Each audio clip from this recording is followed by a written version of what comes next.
पसायदानाचा विचार चालू आहे. तेव्हा ज्ञानोबराने जे पसायदान मागितलेलं आहे ते सर्व जगाने करावं इतकं उत्कृष्ट असं पसायदान आहे.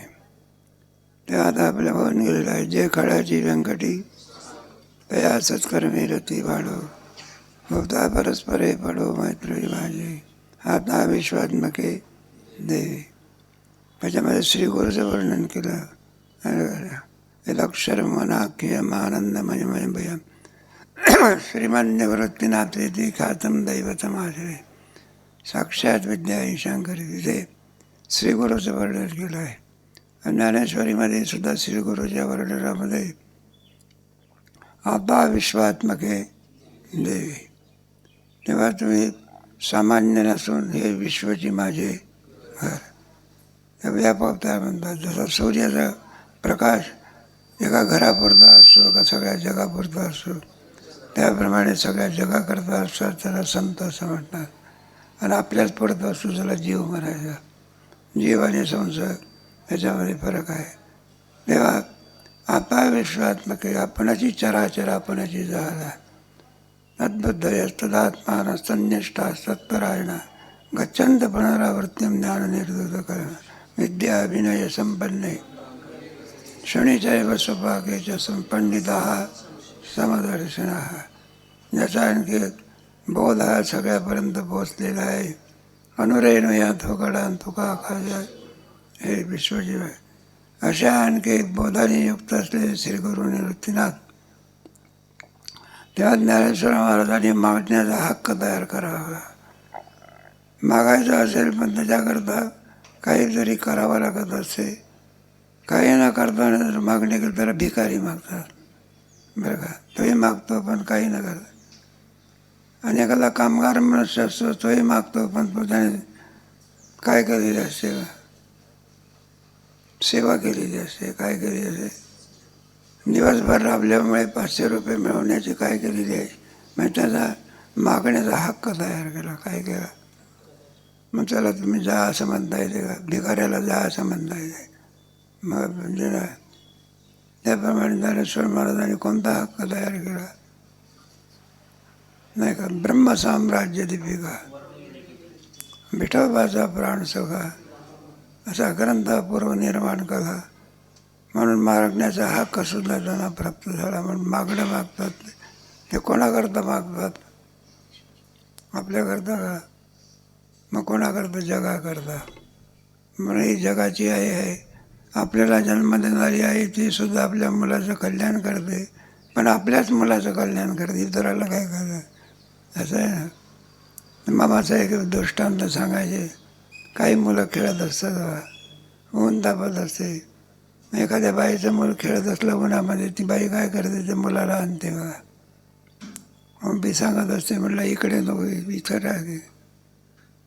म्हटलं तर उन्हात असेल तर काय होईल मरशील ना म्हणतो. उन्हात तापला म्हणजे या अशा हे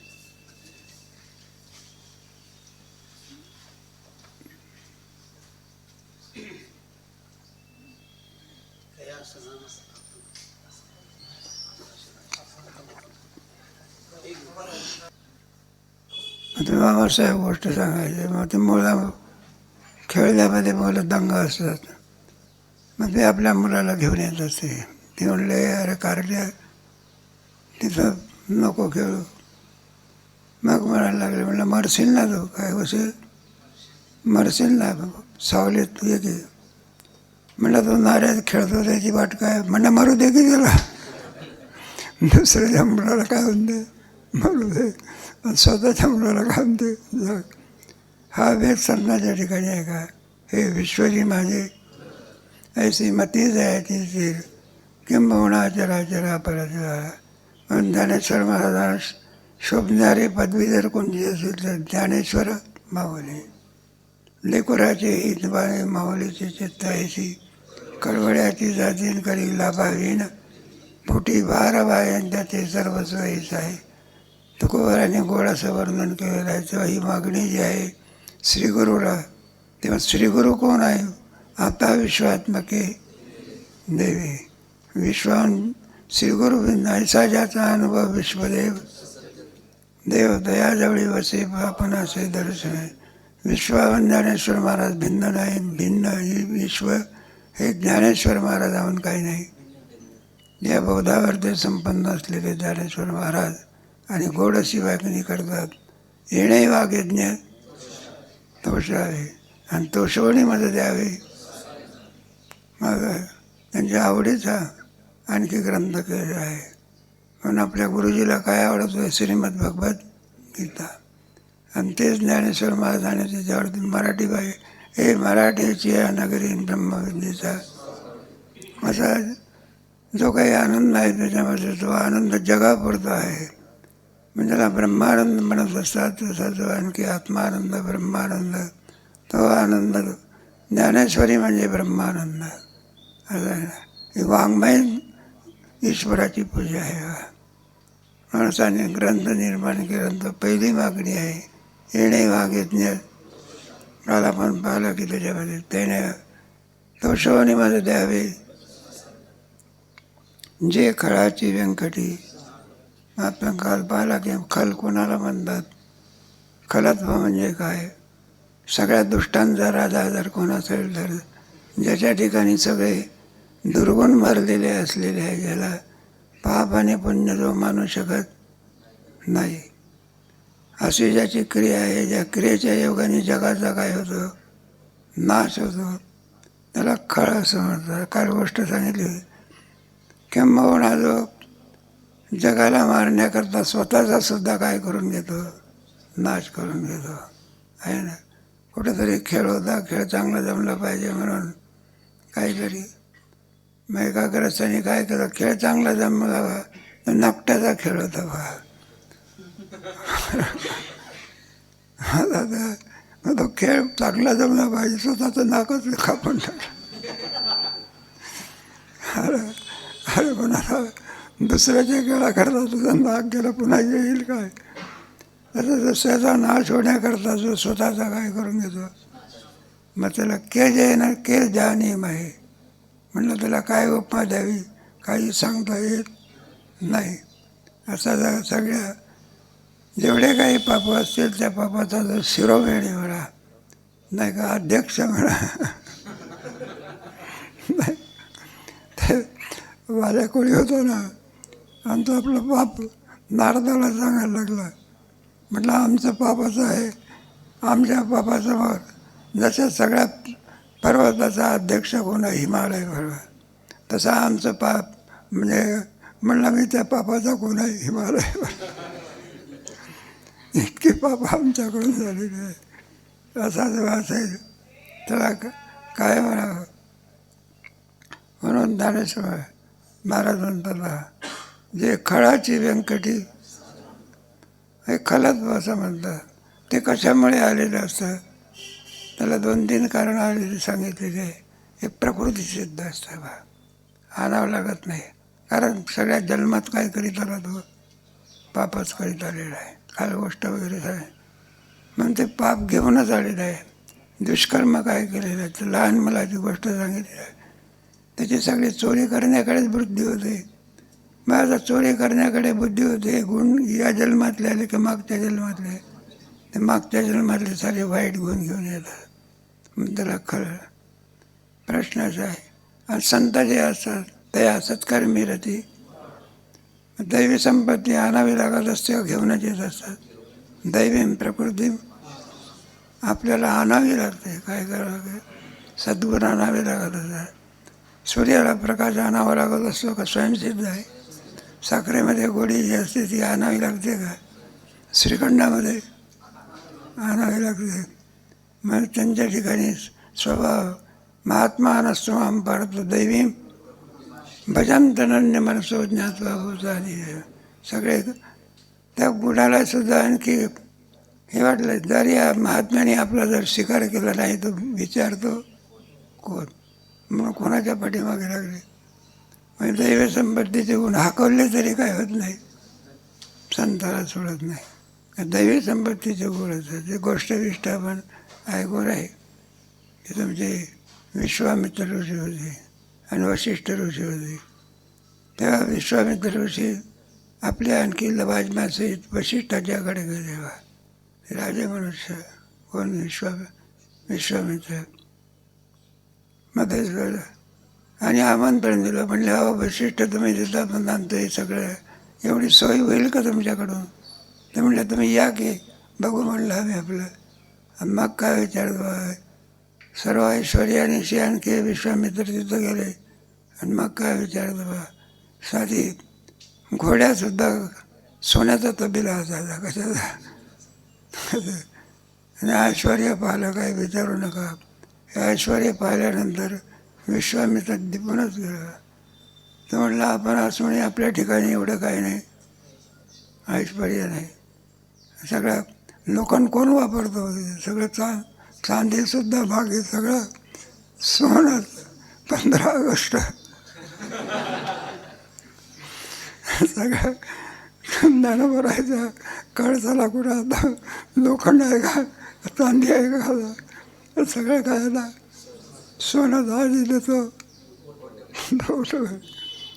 सगळं सोनंच देतं. पण त्याला वाटायला लागलं म्हणलं काय आहे बरं साधी वैरण टाकली होती का वाळलेली वैरण होती का त्याला गाईला घोड्याला जो काही दाणा पाहिजे तो काय पाहिजे. मग ते पण गेल्यानंतर मग विचारलं म्हणलं काय आहे. मग साहजिकच आहे म्हणलं अहो एवढा ऐश्वर्य तुमच्या ठिकाणी आला कुठून. त्यावेळेला विश्वामित्राला ते ऐश्वर्य दाखवण्याकरता वशिष्ठ ऋषींनी गाय दाखवली. म्हणलं हे गाय ही कोण आहे म्हणलं कामधेनू आहे.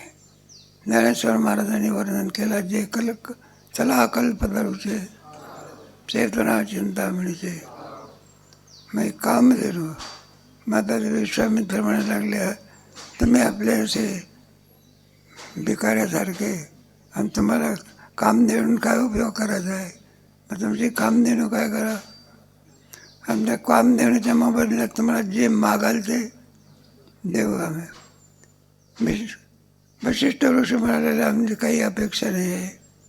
म्हणलं हे कामगिरी देऊन तर काही हरकत नाही. म्हणले बाबा घेऊन जा तुम्हाला पाहिजे. म्हणजे काम देणं आणि घेण्याकरता आणखी ज्यावेळेला विश्वामित्र गेले ती काम देणं कुठे येते बा. मग ते राजे आणि त्यांना मग राग आला त्याच्यामध्ये हे सगळं घ्यायचे. तेव्हा आणखी काम देणं इतकं सैन्य तयार केलं बा काय. शेवटी विश्वामित्र हात बंद झाले आणि वशिष्ठाला म्हणायला लागले म्हणले ठीक आहे तुमची इच्छा काही पूर्ण होत नाही तुम्ही म्हणायला लागले घेऊन जा. म्हणलं शक्य आहे का ते. मग वशिष्ठ ऋषी म्हणायला लागले म्हणले कामधेनूला. म्हणलं जा की माझ्यापेक्षा यांचं ऐश्वर्य कसं आहे मोठं आहे तेव्हा ऐश्वर्यामध्ये राहण्याकरता जा. ती कामधेनू पुढचं पाऊलसुद्धा टाकत नाही बा. मग त्यावेळेला विश्वामित्र म्हणतात येत नाही. वशिष्ठ ऋषी म्हणतात जा की. मग तेव्हा कामधेनू सांगत असते म्हणले हे पहा मी कोणाचा आश्रय करते ब्रह्मनिष्ठाचा करते. असल्या भिकाऱ्याचा मी आश्रय करीन. मग म्हणलं मी तुम्हाला सोडून मुळीच जाणार नाही. मग सर्व गुण कोणाचा आश्रय करतात संतांचा. हाकललं तरी काय होत नाही का. विश्वामित्राला आणखी म्हणतात घेऊन जा. वशिष्ठ तरी सुद्धा काय होत नाही. म्हणजे सगळे सद्गुण कोणाच्या ठिकाणी असतात दैवी प्रकृती आश्रिता. सगळ्या दैवगुणाचा जोग महाराजाच्या ठिकाणी सगळे काय आहे. म्हणून ते ही संस्था काढली आपल्या घरच्या लोकांकरता काढली. त्याच्यात नाही का ज्याचा वेल गेला गगनावरी. सर्व दैव संपत्तीचे गुण जे घेऊन येत असतात त्यांना संत असं म्हणत असतात. तेव्हा सर्व गुणांनी युक्त असल्यामुळे म्हणजे म्हणतात ना जे खडाची व्यंकटी तया सत्कर्मी रती. मग पुन्हा एक प्रश्नाचा उत्पन्न होतं. सगळ्या आणखी दोषांनी युक्त असलं गीतेमध्ये सुद्धा सांगितलं आहे अपिचेत्सु भजत वे माम अनन्यभा. भक्तीचं सामर्थ्य भजन अनन्य माणसं भजत वे माम अनन्य साधुरेव समंतव्य सम्यक. तिथं सांगितले सगळे दोषच भरलेले आहे. सगळ्या दोषाने जरी भरले, किती दोष आहेत, अपि तेच दुराचार, दुराचाराचा अग्रगणी. दुराचार म्हणजे आपली गोष्ट आहे, ग्रस्त आपला बरं का, संन्यासी अनेका ठिकाणी भिक्षा करता गेला बा एकादशीचा दिवस. कोणता? मग साहजिकच आहे, एकादशीच्या दिवशी भिक्षा करता गेला. एक बाई होती, एकादशीचा दिवस असल्यामुळे फळं घेऊन ते आणि आपला उपवासाचं सामान घेऊन आहे.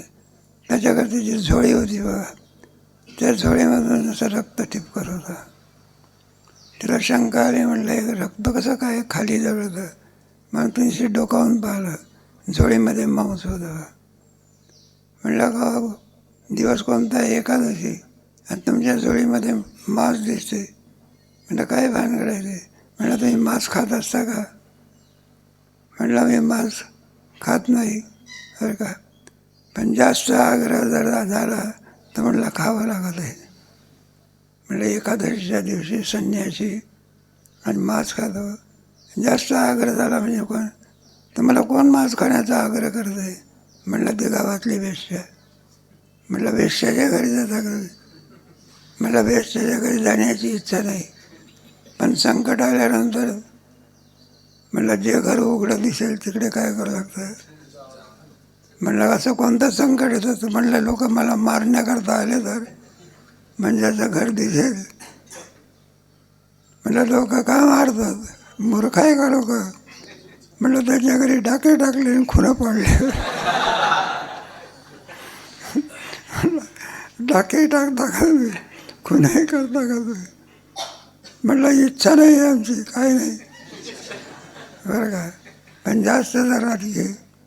दारू करता पैसा पाहिजे, काही याच्या करता मग जुगार खेळावा लागतो. काय करा? म्हटलं जुगारही खेळता का तुम्ही? मला लोकांचं घर लुटून आणल्यानंतर पैसा कशामध्ये खर्च करता? किंमतेन झाली आहे. असं कोणतं पाप शिल्लक राहिलेलं आहे की जे करायचं आता शिल्लक राहिलेलं? अशी सगळी पापांजरा केलेली आहे. त्याला जे खळाची व्यंकटी त्याला खळ म्हणायचं. आता प्रश्नच आहे त्याचं, खळाची व्यंकटी मग खलत्व जाऊ शकते काय? स्वभाव सिद्ध असलेलं जे खलत्व आहे ते जाऊ शकते का? म्हटलं जाऊ शकते की आहे का. त्याच्याकरता आणखी संतांचं सांगितलं. म्हटलं कसं जाऊ शकते? किती गाजलेलं लोकांना सुद्धा, पण परीस लागला तर त्याचं सोनं आहे. त्याप्रमाणे संतरूपी परीस बरं का, या खळाला जर लागला तर त्याचं काय होत आहे? जे खळाची व्यंकटी वाल्याचा काय होतो? केले रामायण. ही शक्ती कोणात आहे? परिसामध्ये जसं लोखंडाला सोनं करण्याची शक्ती आहे, दुष्टातल्या दुष्टाला हे सुद्धा सज्जन करण्याची शक्ती कोणात आहे? संतात आहे बरं का.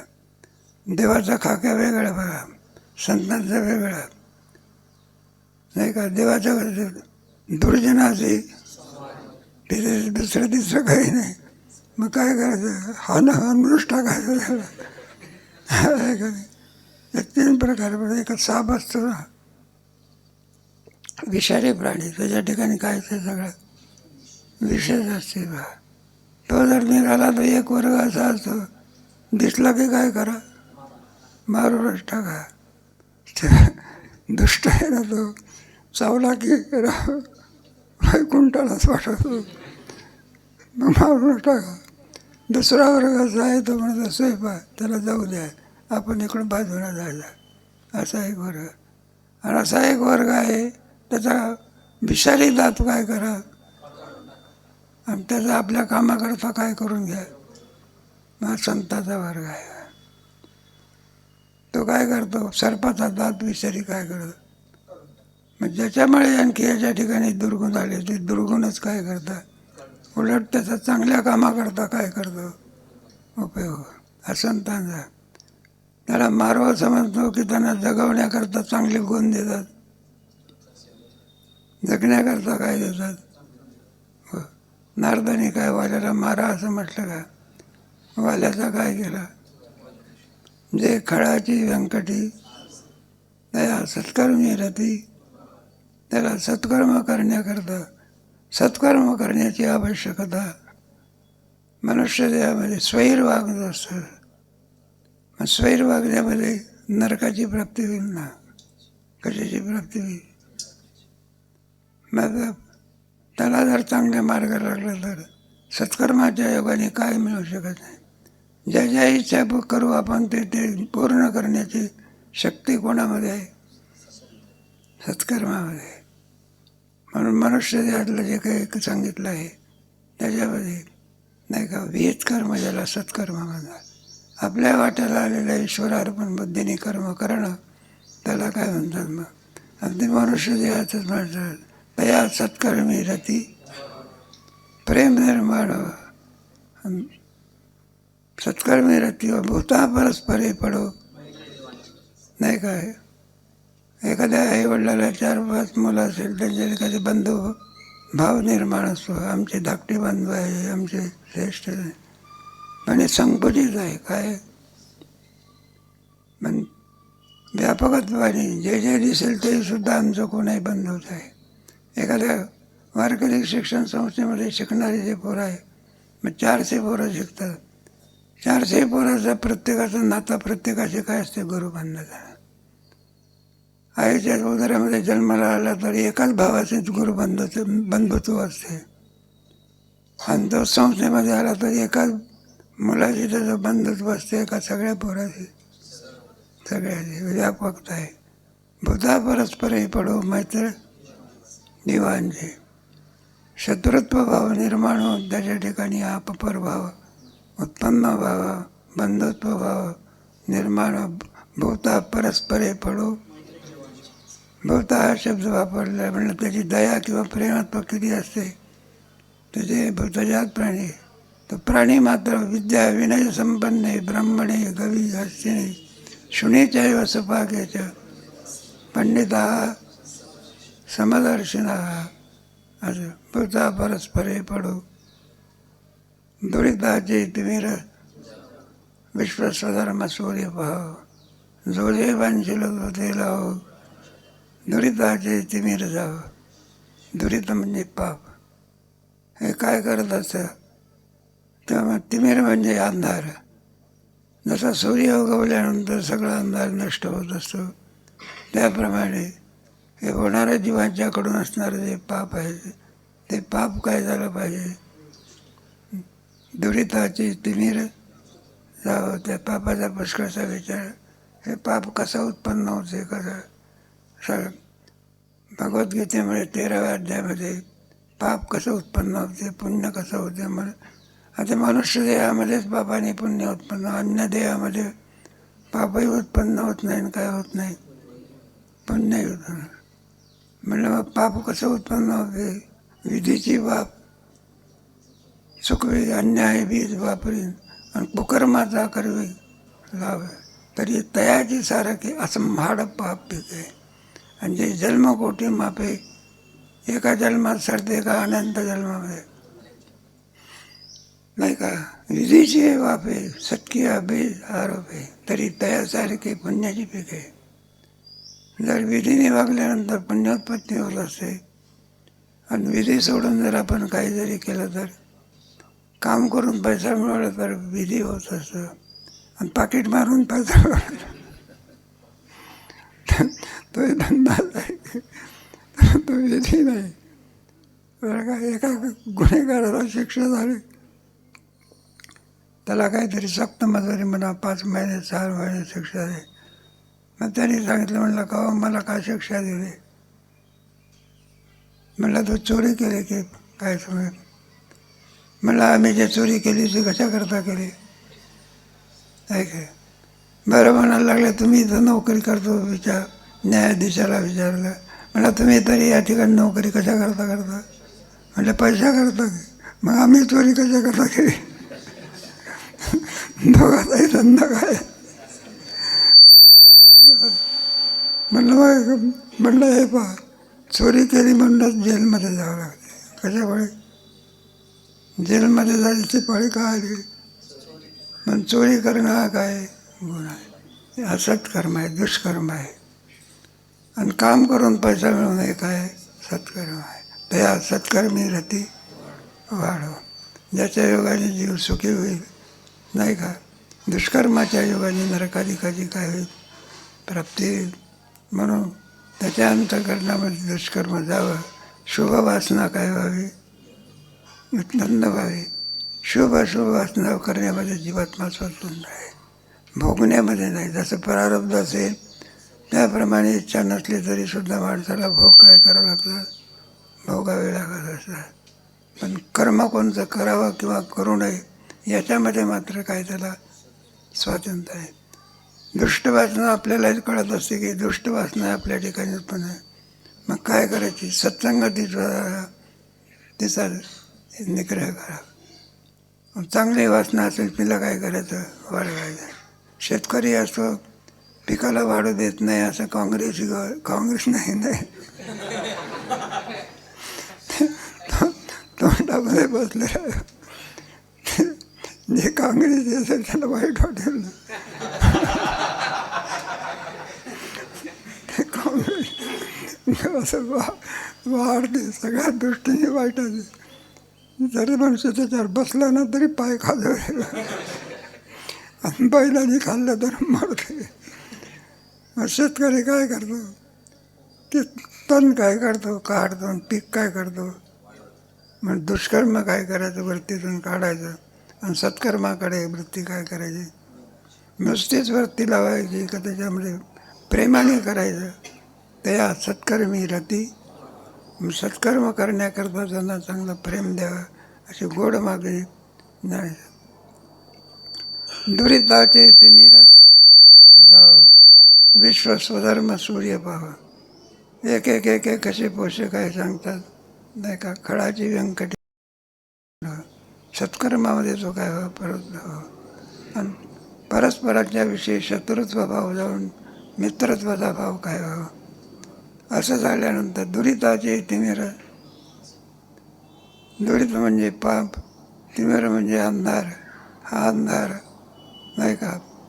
जेव्हा कोणत्याही कार्याला कोण उपयुक्त असतो? प्रकाश असतो. परमेश्वराची देणगी आहे. मनुष्य मात्राचे व्यवहार व्यवस्थित चालावे, त्यांचं जीवन सुखी व्हावं म्हणून सूर्य नावा, रवी, चंद्र, घना, वृक्ष, नदी, गावस्य हे ते परोपकार आहे. युगे देवेन रवी. अंधारामध्ये कार्य होईल का? मग जगाला प्रवास देण्याकरता कोणाला पाठवलं? मग सूर्याची हाती मग सूर्याच्या ठिकाणी प्रकाश दिला आणि जगाचा अंधकार नष्ट करण्याकरता सांगितलं. पण नियंतृत्व केलं. काय केलं? म्हणलं ते काही नाही. रोज काय केलं पाहिजे? म्हणलं महाराज एखाद्या दिवशी काही आज ऐकले ते काही हे आहे का? म्हणलं सुटी बिटी काही नाही. बरं म्हटलं वेळाने आला तर पाठाला काय बिघडलं का? म्हणलं ते काय नाही. वेळेवर ते काय झालं पाहिजे? जगन नेतृत्व. हे सर्व सृष्टी परमेश्वराने कशाकरता निर्माण केली आहे त्याचं. तेव्हा सर्व लोकांच्या करता याचा व्यवहार व्हावा एवढ्याकरता ही सर्व सृष्टी परमेश्वराने. सूर्य काय देतो? प्रकाश देतो. त्याच्या प्रकाशामध्ये लोकचेष्टा समजता त्याचा निमित्त मात्र का सविता. म्हणजे सर्व लोकांचे व्यवहार सुरळीत व्हावे म्हणून. जसं मग अंधार काय करता? सोर्स. अंधारामध्ये एकही व्यवहार सिद्ध होऊ शकत. मग खुशाल काय करा? झोपा काढा रात्रीमध्ये. तो अंधार दुरिताचे तिमिर जाव, तो अंधकार का. मग पापरूपी अंधकार नष्ट व्हावा. मग आपण नेहमी ऐकत असतो त्या पापाचे प्रकार कशाने होतो, काय होतं. कायिक पाप आहे, वाचिक पाप आहे, मानसिक पाप आहे नाही का. निषिद्ध कर्म केल्यानंतर सर्व याला कायिक पाप असं म्हणत असतात. शरीराकडून सत्कर्म होत असताना दुष्कर्म होत असतं. त्या दुष्कर्मापासून जे अदृष्ट निर्माण होतं. पाप पुण्य दिसत असतं का? त्याला अदृष्ट म्हणतात. ना पुण्यही दिसत नाही आणि काय दिसत नाही. नाही का ते प्रत्ययाला येत नाही, मग आहे तरी कशावरून? भोगावरून. मग मागच्या जन्मातली पापं या जन्मामध्ये माणसाला आपलं कर्म सारून काय करतात? नष्ट होतात. नाही का एखादा मनुष्य असो का म्हणलं मला हा आजार का, त्याची संगती सांगता येत नाही. मग सांगा, कोणीतरी ग्रस्त मुलगा होता, त्याला आपला असा चर्मरोग व्हायचा. मग ते डॉक्टरकडे नेलं, काय याला त्याला सगळ्याला दाखवलं.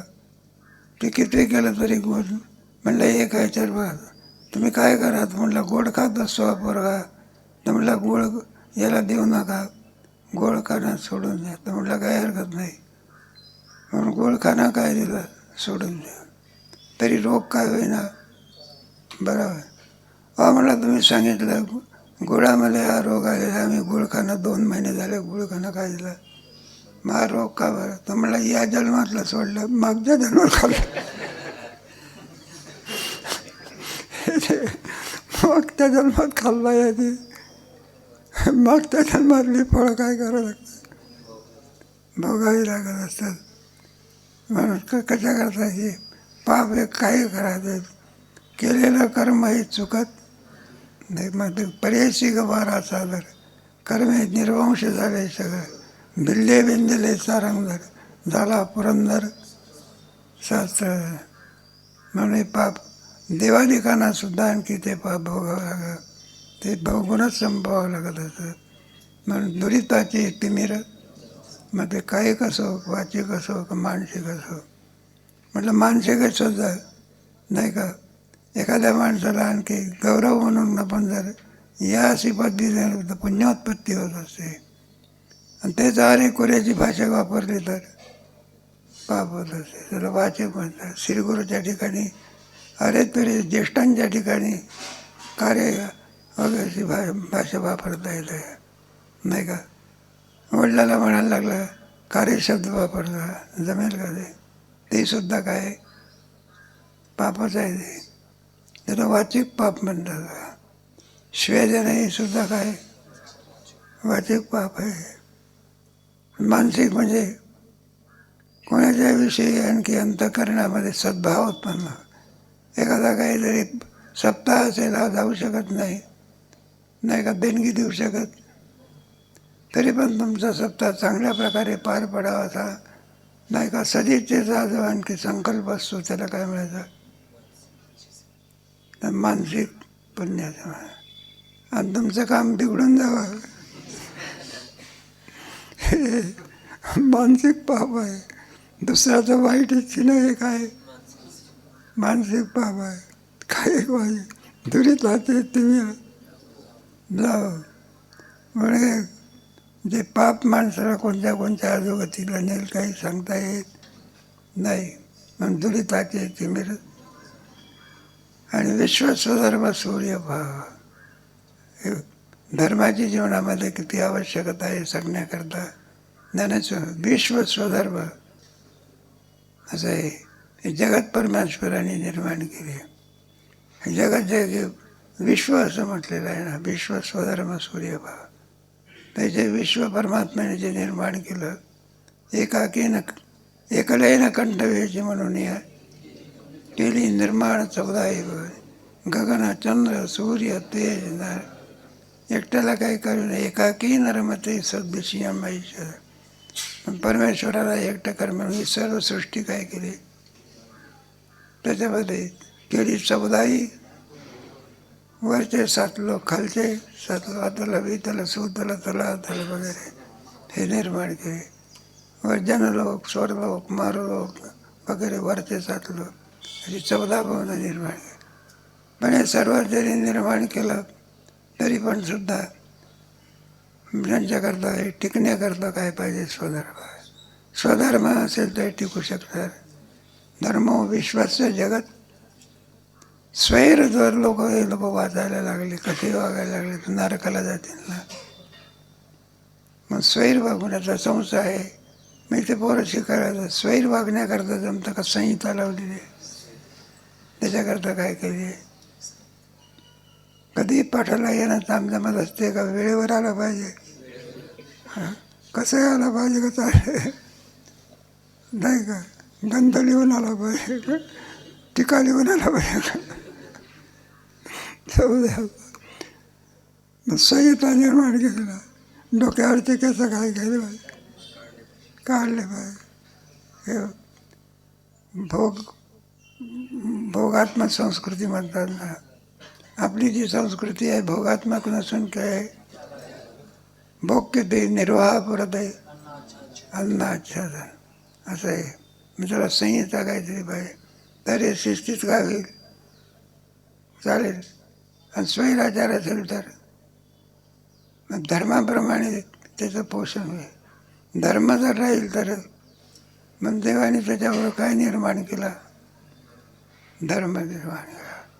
धर्म विश्वास मग ते धर्माची लक्षणं असतात. धर्म म्हणजे काय, सृष्टी कशी चालेल, शोधना लक्षणार्थ धर्म, असं धर्माचं लक्षण मीमांसाने केलेलं आहे. तो अभ्युदय श्रेयस येतो सधर्म नाही आहे का. ज्याच्या योगाने अभ्युदय आहे पारंपरिक जीवन सुख समृद्ध होत असं त्याला आणखी आहे कसं अभ्युदय असं. आणि निश्रेयस म्हणजे सकल दुःखाची निवृत्ती, पापाची निवृत्ती, पुण्याची सुखाच आहे. त्याला निश्रेयस असं म्हणतात. आणखी पुन्हा व्याख्या सुंदर केल्या. धारणा धर्म मिथ्या धर्माचे विस्फुरतात प्रजा. जर धर्म नसेल तर आणखी चालणार नाही असं आहे. त्या धर्मामध्ये आणखी यागादिरेव धर्म, याग वगैरे आधी करून करतात. आणि यागादिर धर्म प्रयोजनात्मक धर्माप्रमाणे बघा त्याला प्रयोजन म्हणून फलं सांगितलेली आहे. असं धर्माचं लक्षण आहे. त्याच्यामध्ये पण आणखी जरी सृष्टी निर्माण केली असली त्याच्यामध्ये वर्णधर्म आश्रम. वर्णधर्म म्हणजे ब्राह्मण क्षत्रिय वैश्य शूद्र प्रत्येकाचे धर्म काय केलेले नाही का. आमच्या गीतेमध्ये सुद्धा आहे ब्राह्मणाचा धर्म, पुढे वैश्याचा धर्म, पुढे असे नाही का क्षत्रियाचा. क्षत्रिय पळवून न जाणे कोणच आहे, प्रजेचं पालन करणारा क्षत्रियाचा काय क्षम दम हास्य. 18 अध्यायामध्ये गीतेमध्ये असं गोड वर्णन केलं आहे. आणि या धर्माच्या योगाने ईश्वराची काय होते मग वैराग्य सिद्धी देई जे, ज्याला वर्णधर्म असं म्हटलेलं आहे. प्रत्येकाने आपापल्या धर्माप्रमाणे वागलं मोक्षापर्यंत नेऊन देण्याचा धर्म आहे. आश्रम धर्म पुन्हा नाही का.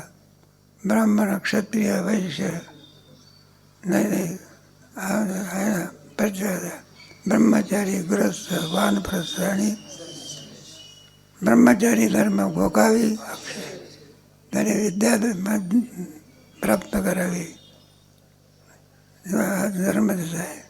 गृहस्थी धर्माने ह्याचं हे करणे. गृहस्थी धर्म म्हणजे पातिव्रत्य पाहिजे धर्म. हे भारतीय संस्कृतीमध्ये आहे बा. त्या नाही का गृहस्थाचं हे लग्न वगैरे काय धार्मिक विधी आहे सगळे. हे इतर धर्मामध्ये आणि आपल्या धर्मातला विशेष कोणताच आहे. एखादा ख्रिश्चन धर्म म्हणा, अन्य धर्म म्हणा, व यहुदी धर्म म्हणा, त्याच्यामध्ये धर्म आहे. ख्रिश्चन धर्मामध्ये काय लग्न होत असेल 5 वर्षापर्यंत पती पत्नीचा संबंध आहे. आणि 5 वर्षात संपले म्हणजे पतीचा संबंध सुटला. तिथे हा त्याचा पती नाही आणि ती त्याची रानटी धर्म आहे.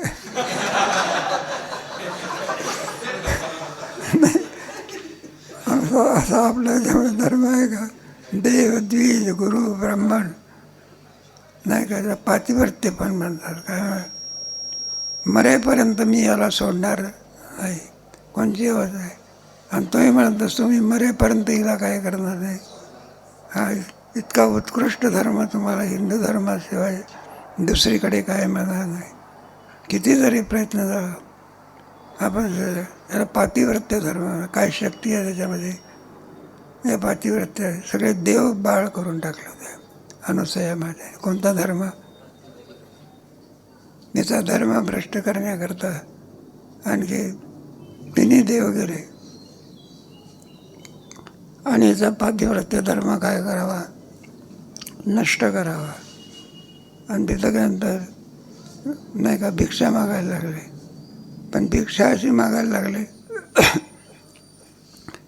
म्हणलं तुम्ही नागडं होऊन आम्हाला काय सांगा भिक्षा द्या. मग ती बाई कोण आहे? सामान्य आहे का नाही? मला म्हणले काही हरकत नाही, नागडं होऊन तुम्हाला आम्ही भिक्षा देऊ. मग हे मोठे मोठे धटिंग नागडं होऊन द्यायचं म्हणजे. पण काय पतिव्रत नुसता हात केला तर लहान लहान बाळं झाल्या. स्तनपानानं करायला काय केली? सुरुवात केली. जसे गेलेले आहे पण अजून येत नाही. यजमान गेलेले आहे पण अजून कुठे बोलले. मग त्या नारदाने सांगितलं, म्हणलं हो तुम्ही पातिव्रत आहे पण अनुसयाच्या समोर तुम्ही एकष्टीत आहात. तुमचं पातिव्रत्य पण म्हणायला लागले अनुसयाच्या समोर काय? म्हटलं असं आमच्यापेक्षा मोठी आहे का पातिव्रत आहे? म्हणून तिने सगळ्या जाताचं पार्वती लक्ष्मी आणि सांगतात तिला आमचे बाळ आम्हाला काय, आमचे यजमान आम्हाला काय करा. मग ती आणून मुलं ठेवून देतात. ते म्हटलं ओळखा तुमचा कोण? हे भानगडच आहे. भलतच इथं तुमचं काय लग्न सामुदायिक लग्न होते. ज्ञानेश्वर महाराजाच्या देवळामध्ये 11 जोड्या अशा उभ्या केल्या अशा. आमच्या लग्न एक जोडी चुकली. चुकल्यानंतर आणि ते केव्हा दाण्यात आलं पडदा बाजूला केल्या सगळं झालं. ते म्हटलं आता लग्न झालेलं आहे ना, आता सोडणार नाही, आता जमणार नाही. त्याच्या अगोदर काय करायचं ते नाही का? आदर नाही. ते लहान मुलं असल्यामुळे कुठं ओळखता येतात. मग शेवटी काही उपयोग झाला नाही. मग अनुसया मातेला प्रार्थना केली की आमच्यापेक्षा तू काय श्रेष्ठ आहे. तिने शब्द करता बरोबर तिने काय झाले जा म्हणले आपापले पती काय करा. पातिव्रत्य धर्मामध्ये नाही का जैसा पातिव्रतेचा धर्म असं. म्हणून आपल्या हिंदू धर्मामध्ये पातिव्रत्य जास्त वेळ होते. सीतेचं आहे ना बा. सीतेच्या बाबतीमध्ये काय आपल्या सगळ्याला रामायण माहीत असल्यामुळे रावण किती प्रयत्न करतो आहे का उपयोग आहे. पुढचा जास्त आहे बा. भगवंताने तिला सोडून आणि पुढचा आहे बा काही रामायणामध्ये आहे आणि काही रामायणामध्ये नाही. आणि पुढे राज्य चालू होत असताना एका वाईट वृत्तीच्या माणसाने आपल्या बाईला शिबी दिली. म्हणलं मी काय राम आहो का ठेवलेली बाई आणखी परत घरात घेतली. आणि हे कोणी ऐकलं? रामायण. मग प्रजेचा राजा आहे आता कोणाचा राजा आहे? मग प्रजेकरता धर्म टिकवला सांगितलं. म्हटलं सीतेला जा वनामध्ये काय करा. आणि कामगिरी कोणाला सांगितली? लक्ष्मणाला. बरं तिच्या उदरामध्ये रघुवंश आहे काय पण ते काही नाही सांगितलं की ते. लक्ष्मण म्हणतात दादा हे कसं शक्य आहे यावेळेला एवढ्या दुःखामध्ये वनात जाऊन सोडून देणं काही चांगलं नाही. ते म्हणलं हे पहा आज्ञा कोणाची आहे? राजाची. तू भावाचा नाता नाही का मग कोणाचा नाही? तू प्रजा आहे आणि मी कोण आहे? मग राजाच्या आज्ञेप्रमाणे प्रजेने काय केलं पाहिजे? वागलंच पाहिजे. म्हणलं लवकर सुद्धा घेऊन जायचं. सूर्योदय होण्याच्या आत नाही तर सूर्योदय झाला तर म्हटलं हे बा सूर्य असं सूर्यवंशातले होते बाय.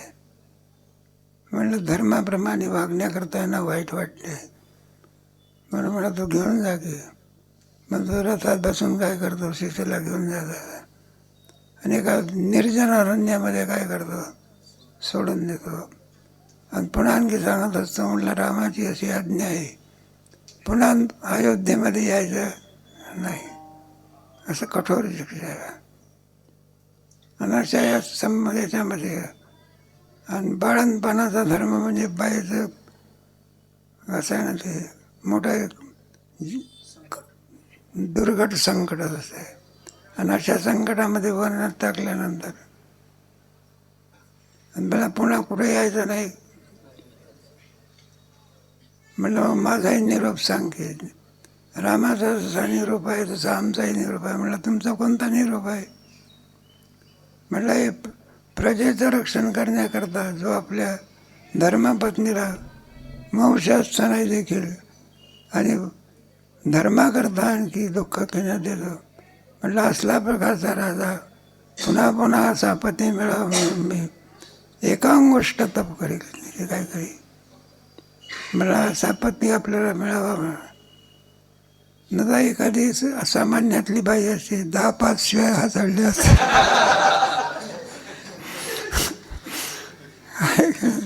अशा संकटामध्ये मला इथं काय मला धर्म असल्या प्रकारची संस्कृती, भारतीय संस्कृतीशिवाय, हिंदू धर्म संस्कृतीशिवाय तुम्हाला कुठेही पाहायला मिळणार नाही. त्याचा गोड धर्म आहे. आणि असा धर्म टाकून नेऊन अलीकडे पैशाच्या लोभाने, कशाच्या लोभाने दुसऱ्याचा धर्म काय करतात, स्वीकारतात. किती धर्मश्रेष्ठ आहे. आपलं राजकारण नव्हे पण झालेलं आहे. असं संभाजी महाराजावरती याला होता बघा, बघा त्यावेळेला औरंगजेब बादशाह होता. कोण म्हणलं कर की मुसलमान पोरीची काय कर, असं आहे. मग तुला जीवदान देतो, काय देतो, मग आता तो काय होकार देतो का? मग साधे मारतात की हाल हाल करून मारतात, असे. त्या डोळ्यामध्ये सुई खूप असतात. कशात जावे, किती वेदना होती, जावे तेव्हा वंश असं डोळ्यापुरता आणून मग तो स्वीकार करतो का? तो मुलगा कोणाचा आहे तो? मग काय हिंदू धर्माकडून इस्लाम धर्म स्वीकारला का? मरणाच्या पाहिजे. एक एक काय जावे उदाहरण आहे की प्राण गेला तरी हळद. मग असा गोड धर्म. मग विवेकानंदाला विजय जो प्राप्त मिळाला, धर्म चांगला होता म्हणून मिळाला. एखादा कीर्तनकार, सुंदर कीर्तनकार, शिवाजी महाराजांनी चरित्र ठेवलं म्हणून सांगतो तो, ना दुसरं काय. ज्ञानेश्वर महाराज, तुकोबाराय यांनी आदर्श दाखवणार, कीर्तनकारांनी काय सांगितलं असतं. असा तात्पर्य कशाकरता सांगितलं, विश्वस्वधर्म सूर्य भाव. त्याला आश्रम धर्म म्हणतात. कोणता? वर्णधर्म, आश्रम धर्म. त्याचे प्रवृत्ती लक्षण, निवृत्ती लक्षण. दुसरं निवृत्ती लक्षण धर्म. प्रवृत्ती लक्षण धर्मामध्ये ऐक आणि पारत्तिक सुख त्याला मिळावं एवढ्याकरता धर्माची योजना ज्याने की त्याला कोणता म्हणतात, प्रवृत्ती लक्षण धर्म. आणि त्याचप्रमाणे त्याला आत्यंतिक दुःखाची निवृत्ती करून घेण्याकरता जो धर्म सांगितला त्याचा निवृत्ती लक्षण. प्रवृत्ती लक्षणामध्ये कर्म, भक्ती वगैरे याचा समन्वय होत असतो. आणि निवृत्ती लक्षण धर्म विवेक, वैराग्य, समाधी, षटक वगैरे मोक्षप्राप्तीची साधने जे जे सांगितलेले आहे याचा अंतर्भाव त्याला मिळायचं निवृत्ती लक्षण धर्म. असा धर्म. धर्माच्या वर्णविशेष वसेन आम्ही स्वधर्म विहिता असे या ते उपासा मग आपैसे सुगती काम. म्हणून भगवान म्हणतात आम्ही नुसती सृष्टी निर्माण केली नाही, मग काय की वर्णविशेष वसे ना आम्ही स्वधर्म विहिला.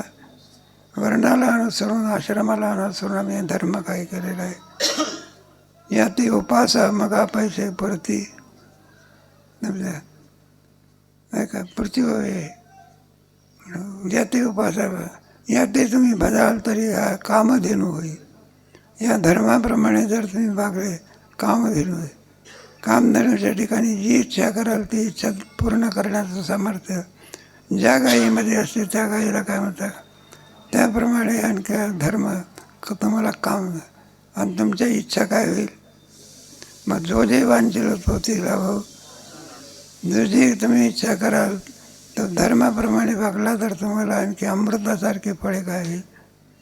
आणि अधर्म जर सोडला आणि स्वैराचार केला तर नरका जाणे तयार, नरकाची काय होईल प्राप्ती. म्हणून आता विश्वात्मके देवे येणे वागितने तोषावे, तो श्रवणीमध्ये द्यावे पसाय, जे खळाची व्यंकटी त्या सत्कर्मे रती वाढो.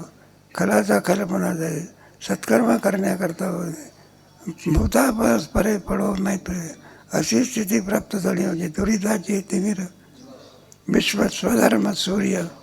आणि जो जे वांछिलत होते वर्षते सकळ मंगळी. भाग्यवान आपला देश आहे. काय आपल्या देशामध्ये संतांचे अवतार आहे आणि देवाचे काय आहे. इतर देशामध्ये ना संतांचे अवतार नाही आणि कशाचे नाही. म्हणजे संत कसे जय नाही का चला कल्पतरूचे ते तर चिंतामणी. आणखी संतांचं वर्णन आहे. स्वाळ भेटली आपल्या इथं त्यामुळे उरीचा दिवस संतांचं वर्णन आहे, अमृतासारखं वर्णन आहे. त्याचा विचार कधी करू इथं